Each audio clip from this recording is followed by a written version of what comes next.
Concernant les anti-angiogéniques, ceux-ci ont une efficacité notable pour le traitement de votre maladie, mais peuvent s'accompagner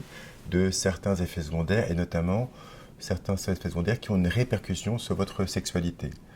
Il ne faut pas vous dire que c'est une fatalité, il faut vous dire que c'est un symptôme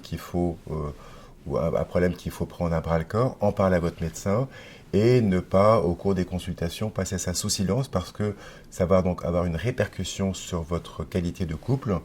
et éventuellement des tensions au sein de votre couple. Quels sont les symptômes de troubles de la sexualité à la fois pour l'homme et pour la femme? C'est une baisse du désir, qu'on appelle une baisse de la libido, ou alors carrément une aversion pour la sexualité. Pour l'homme, spécifiquement, ça va être des troubles de l'érection ou des troubles de l'éjaculation, voire du sang au niveau du sperme. Et pour la femme, ça peut être lié donc à des problèmes de vaginite, c'est-à-dire de sensations de douleur, notamment également des dyspareunies lors des rapports sexuels, ou alors une augmentation de ce qu'on appelle des leucorrhées, c'est-à-dire des sécrétions qui sont souvent malodorantes.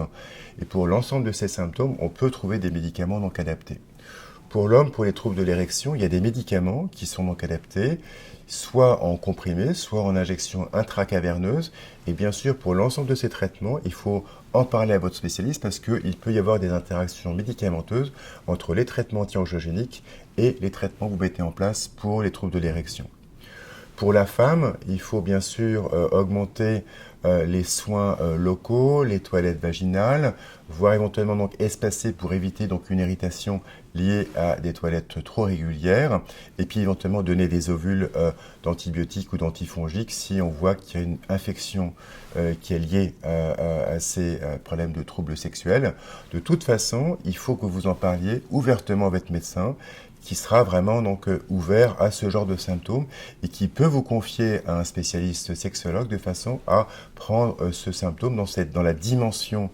qui est la vôtre, de prise en charge à la fois sur votre pathologie médicale, mais également sur votre vie, votre qualité de vie et votre harmonie au sein de votre couple. C'est très important de véritablement prendre ce symptôme en compte, puisque s'il y a ces disharmonies, s'il y a ces tensions au sein de votre couple, eh bien, ça risque d'avoir une répercussion sur la prise en charge de votre traitement, sur la continuité de votre traitement et l'observance à long terme, ce qui pourra avoir comme conséquence une diminution de l'efficacité des anti-angiogéniques.